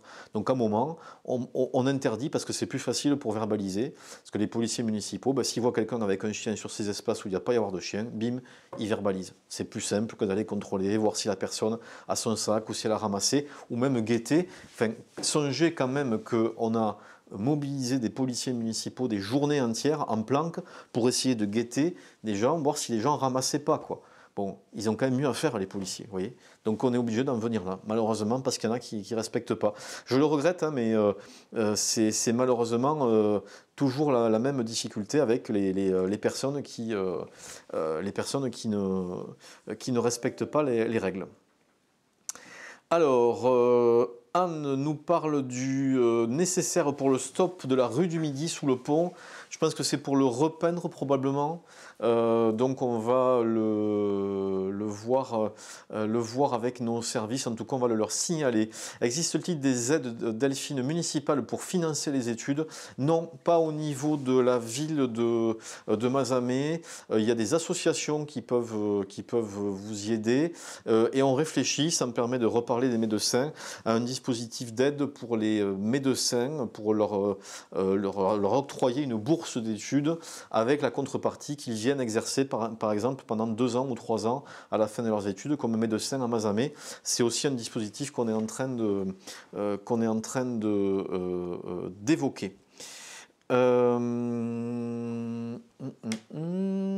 Pourquoi le café de la Paix est-il fermé? Question de Laurent. Tout simplement parce que son propriétaire a décidé de changer de concept, de nom aussi, je crois, et surtout de faire des gros travaux de changement de décor.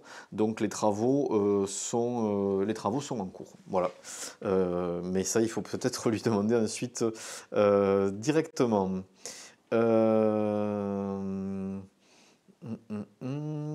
Bon, il y a des questions qui concernent la mairie d'Aucillon, donc ça, il faut les poser à mon collègue maire d'Aucillon. Ensuite, Sonia nous parle de l'état déplorable du local à poubelle sur l'aire de repos des Rousses, entre les poubelles qui débordent et la déchetterie à ciel ouvert. Y a-t-il d'autres contenus de prévus? Écoutez, Sonia, on va le faire voir tout de suite par la com d'agglo. S'il y a un problème de ramassage qui n'est pas assez fréquent. Ok, on voit ça. Et puis s'il y a une partie qui est mairie, on le transmet aussi à nos services. J'ai des questions aussi sur les récupérateurs d'eau, les cuves à eau. Pour l'instant, non, on ne finance pas de récupérateurs d'eau sur la ville de Mazamet. Peut-être on le fera. Comme je vous ai dit, l'année n'est pas à créer des dépenses supplémentaires. Voilà. Donc pour l'instant, on le fait pas. Voilà. Bon, je crois que ça coûte quand même pas très très cher un récupérateur d'eau.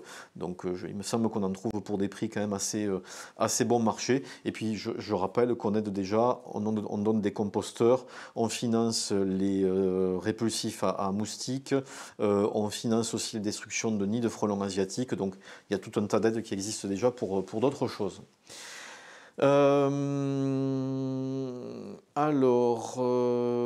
Jeff Sell pose la question de la bâche à incendie qui doit être installée à Rieucros. Alors oui, Je confirme que cette bâche anti-incendie va être installée et la parcelle propriété de la commune à l'entrée du hameau va-t-elle rester en friche? Non, il n'y a pas de raison qu'elle reste en friche si elle n'est pas entretenue. C'est pareil, ça fait partie des choses qui vont être remontées dès demain matin à nos services pour qu'ils viennent faire, j'imagine, un gros élagage, puisque j'imagine que ça a dû beaucoup pousser dans ce secteur. Donc on va évidemment leur signaler.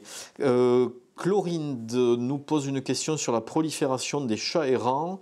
Serait-il possible de faire des campagnes de stérilisation? Alors on le fait et c'est fait en relation avec l'association Le Chat Protégé avec laquelle nous avons une convention donc pour capturer les chats errants et les stériliser. Donc on le fait déjà en fait.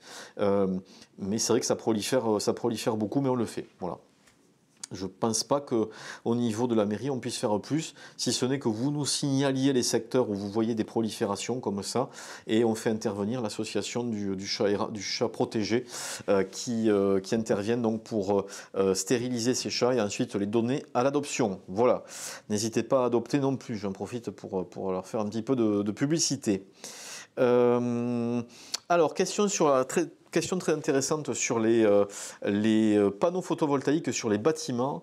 J'ai dit aussi qu'on avait des priorités dans le budget municipal.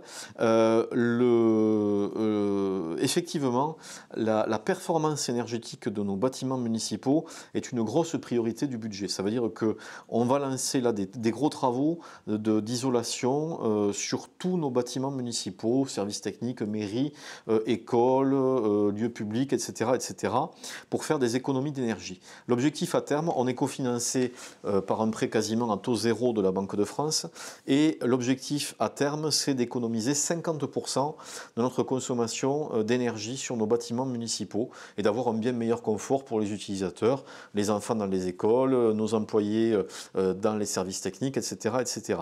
Donc il y a des gros travaux qui vont s'engager. C'est un très gros chantier qui va s'étaler sur 10 ans parce que ce sont des montants, c'est plusieurs millions d'euros, c'est un montant très important, mais à terme, je vous dis, il y a 50% d'économies à réaliser. Et on va effectivement développer les panneaux photovoltaïques sur nos bâtiments municipaux et en particulier sur les services techniques qui sont situés rue des Cordes. C'est un gros bâtiment, donc il y a un gros potentiel et où on pourra faire de l'autoconsommation et donc diminuer ainsi fortement, très fortement, notre consommation électrique. Donc c'est prévu. Et je précise aussi que sur l'ancienne décharge, donc il est prévu également, donc dans le secteur de la Manne, il est prévu un parc photovoltaïque de 2 hectares, là aussi qui permettra de développer aussi de l'autoconsommation sur la ville et d'en faire aussi profiter les habitants de ce secteur. Qui pourront bénéficier de ce parc photovoltaïque sur l'ancienne décharge. Donc, de toute façon, cette ancienne décharge, on ne peut rien en faire d'autre, donc autant effectivement y mettre du photovoltaïque. Jacques nous pose la question de savoir où en est la création de pistes cyclables sur la ville de Mazamet. Oui, c'est vrai, nous avons encore pris beaucoup de retard. Ça s'inscrira dans la trame, dans la voie douce qui est en cours de réalisation, et vous en verrez une partie, Jacques, avec la rénovation de la place Gambetta l'an prochain en 2025, puisque il y aura une piste cyclable qui traversera ce nouvel espace donc Gambetta et qui reliera déjà l'espace de la mairie à travers la rue de la Tonne qui sera réservée uniquement aux riverains et qui sera ensuite piétonnisée et cyclable, qui traversera la place Gambetta, qui passera par l'impasse Gambetta, l'aménagement autour de l'Apollo, et ensuite on redescendra par le parc du Pigné vers la voie verte. Donc on avance et vous commencerez à en voir les fruits, si je peux appeler ça comme ça, les résultats avec les travaux de la place Gambetta l'an prochain. Question d'Anthony sur les bacs jaunes et noirs rue du Battoir et pourquoi rue Montfort il n'y en a pas. Je ne sais pas, écoutez, on va poser la question avec la com d'agglo. En général, c'est toujours lié au ramassage et à la capacité, la facilité, ou la difficulté à ramasser dans une rue ou pas. Est-ce qu'elle est étroite? Est-ce qu'elle est droite? Est-ce que c'est courbé? Est-ce qu'il y a un virage? Est-ce qu'il y a une impasse où on ne peut pas faire demi-tour? toutes ces questions-là, c'est des questions aussi de sécurité pour les agents qui ramassent. Et donc, c'est par rapport à ça qu'on décide, que l'agglo décide si on met des containers enterrés, si on met des bacs, si on met des sacs. Enfin, voilà, tout ça, c'est pour vraiment des questions de technique en fait, de ramassage. Mais je fais remonter votre question. Au service en charge à la com d'Aglo. Ludovic Coussanet des peintures de l'église de Saint-Sauveur. Il y aura des rénovations effectivement cette année. Il y a eu des études préalables qui ont été faites pour restaurer ces très belles peintures d'André Régagnon qui sont d'ailleurs classées aujourd'hui, hein, puisque l'édifice a été classé. Et donc, en principe, il y aura une première tranche de rénovation qui sera faite sur cette année 2024. Anne-Marie, est-il prévu un soutien médiatique aux nouveaux pâtissiers, pâtisserie du Lausier? Oui, comme tous les commerces, ce qu'on fait en fait, soit il y a une inauguration à laquelle on se rend, on est invité et on en profite pour faire évidemment un soutien médiatique sur les réseaux sociaux, soit s'il n'y a pas d'inauguration, ben on y va. Alors au fil des ouvertures, on peut parfois pas y aller tout de suite, mais on y va toujours et on fait une publication. Sachez en revanche qu'on a déjà fait un soutien médiatique à ce nouveau pâtissier, puisqu'il y a un article qui lui est consacré dans le dernier magazine municipal que vous avez reçu dans vos boîtes aux lettres il y a quelques jours. Voilà. Donc on l'a fait. Un bowling à Mazamet, pourquoi pas, ce serait un beau projet. Ben écoutez, il faut qu'un porteur de projet ce soir nous entende et se décide à, pourquoi pas, créer un bowling sur la ville. Ce serait effectivement une très très bonne idée.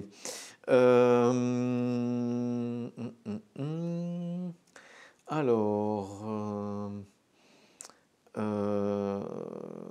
qu'est-ce que nous avons? Je vais essayer de rafraîchir les différentes questions. Je pense qu'on a à peu près répondu à toutes les questions que vous nous avez posées. À la place, alors c'est Clément qui nous dit à la place du magasin Olé, je verrais bien un bowling et une salle de jeu. Il faut en parler encore une fois s'il y a des investisseurs qui nous écoutent, voilà. Faut pas hésiter. Des paddles manquent à Mazamet, y a-t-il des projets là-dessus? Oui, à ma connaissance, il y a au moins un projet privé et qui est en cours. Voilà, donc voilà, ça fait partie des projets qui sont à l'étude. Y a-t-il Arnado, y a-t-il un Burger King prévu sur Mazamet? À ma connaissance, pas aujourd'hui. Mais quand on voit le développement qu'a cette enseigne sur la France et quand on voit que son concurrent direct est là depuis de très nombreuses années, il ne serait pas exclu qu'effectivement il s'intéresse à Mazamet. Mais en tout cas, à ma connaissance, aujourd'hui, Burger King n'a pas encore de projet sur Mazamet. Mais qui sait, ça va peut-être venir dans quelques mois. Céline nous dit que le Toutou Libre de Bonnecombe est super, ben ça fait plaisir à lire, merci. Sandrine, à quand des pistes cyclables Pont de l'Arne, Saint-Alby vers Castres, ça va continuer, ça va se faire. Les bandes de terrain ont été acquises et donc les pistes, la voie verte en fait va continuer après Mazamet vers Roussillon, puis vers Perrin et ensuite rejoindre la Bruyère. Voilà, donc ça va se faire. La voie verte, la jointure entre Mazamet et Castres va se faire. C'est long, hein, parce que c'est des chantiers compliqués à mettre en place, mais ça va se faire. Une question sur la parcelle, sur la route qui va vers la zone de Bonnecombe, qui se dégrade, je l'ai dit, on est en train maintenant qu'on a voté le budget, de regarder les priorités pour les rues qui vont être réparées sur l'année 2024, sachant que pour ce qui est de la route qui mène à Bonnecombe, en principe, c'est une responsabilité, vu qu'on va sur une zone d'activité économique, de la communauté d'agglomération. Voilà. On me dit que le stop de la rue du Midi n'est jamais respecté. Pouvez-vous faire le nécessaire? Alors ça, c'est Anne qui nous dit ça. Est-ce que c'est une question de signalisation, de traçage? En tout cas, on va le noter. On va voir avec nos équipes s'il y a matière à retracer ce stop ou à mieux le matérialiser pour que donc il puisse être mieux respecté. Christophe, peut-on signaler par mail des lampadaires qui ne fonctionnent pas? Oui, vous le faites directement sur le site de la ville, rubrique contact, et vous le mettez à l'attention de monsieur le maire ou d'un adjoint directement pour qu'on puisse le transmettre à nos services. Jérôme nous suggère de réparer les barbecues des Montagnès. Oui, bah écoutez, je crois qu'il est prévu justement, il était prévu de les remplacer, me semble-t-il. De mémoire, il y a des remplacements d'équipements qui sont prévus sur le lac des Montagnès avant l'été. Voilà. Mais on va vérifier ça et on vous tiendra informé via nos différents canaux de communication. Arnaud, plus de projets de fusion avec la commune voisine de Bout-du-Pont de l'Arne. Alors c'est un projet qui date de quelques années. Non, aujourd'hui c'est plus à l'ordre du jour.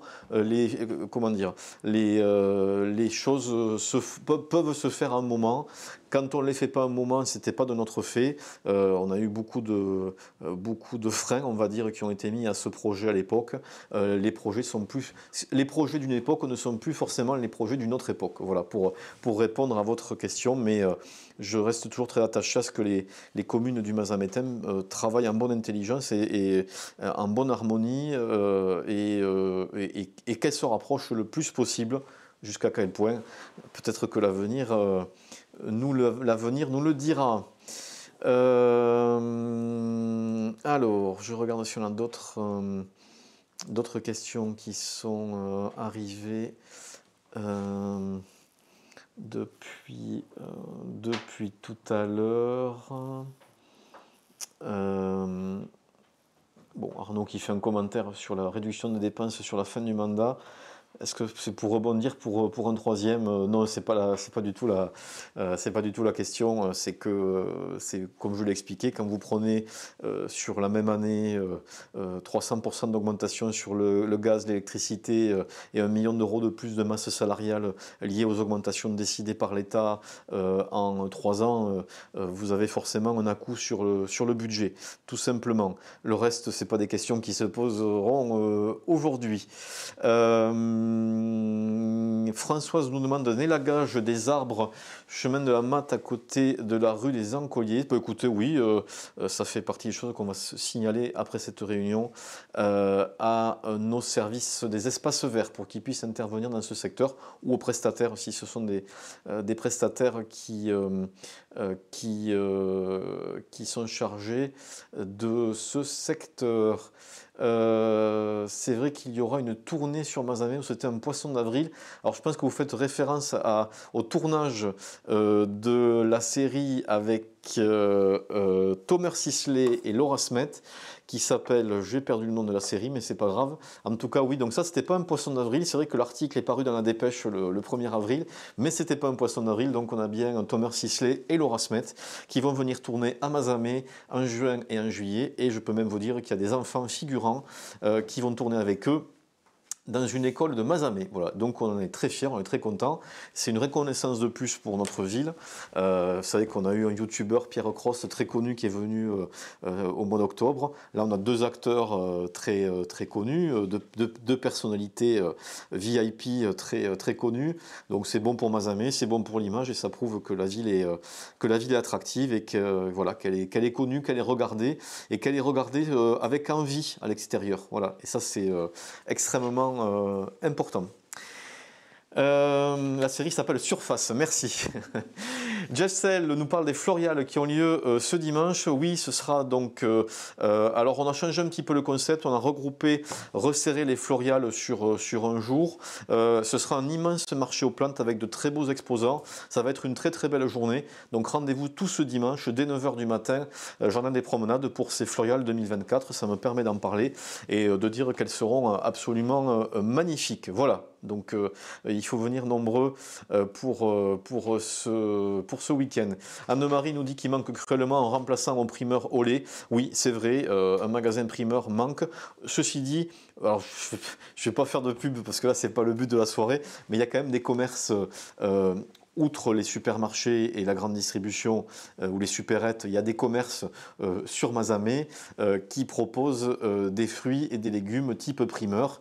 Il y en a notamment en zone de la Molière, et puis il y a aussi des commerçants sur le marché qui proposent de très belles et de très bonnes choses. Mais c'est vrai que Olé, ça a été un peu un choc pour tout le monde parce que c'est un magasin qu'on connaissait depuis de très nombreuses années.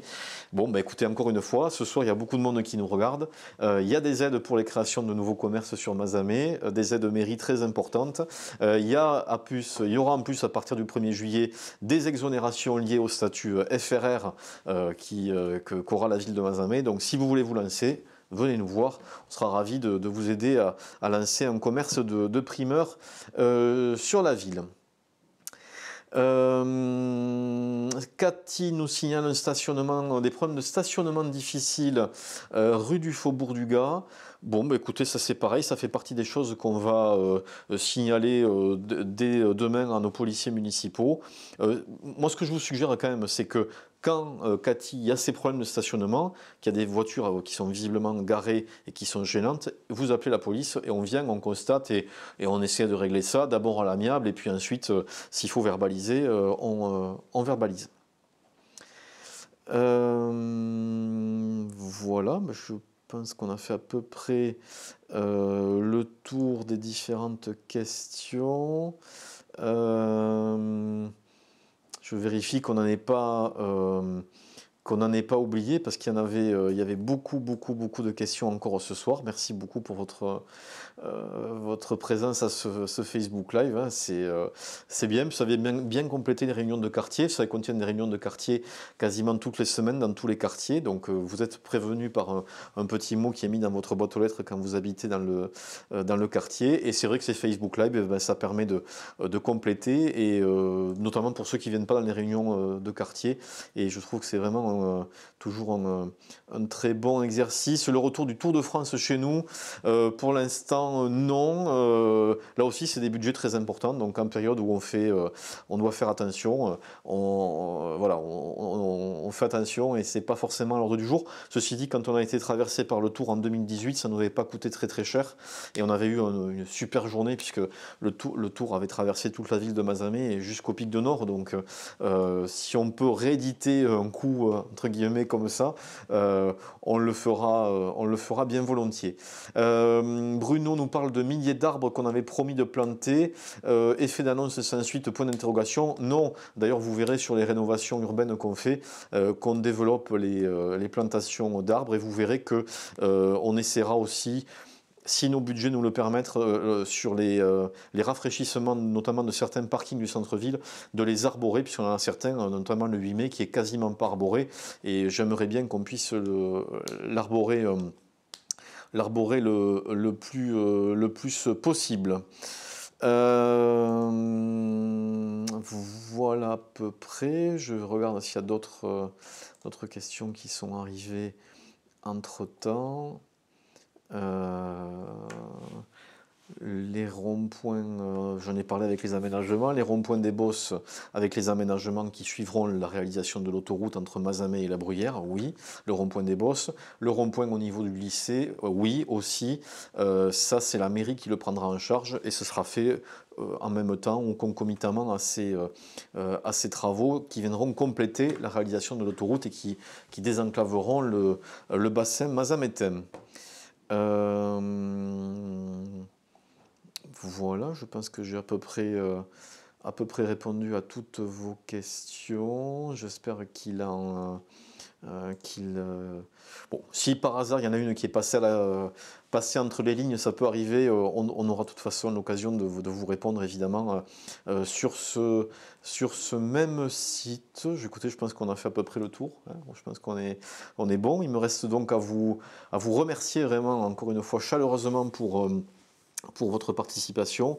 Je vois tout l'intérêt que vous portez à notre ville et ça fait plaisir à voir. N'hésitez pas encore une fois, dès qu'il y a des choses à nous faire remonter, remarquer, à utiliser la rubrique Contact sur le site de la ville. Cette rubrique est vraiment faite pour ça, elle est faite pour vous.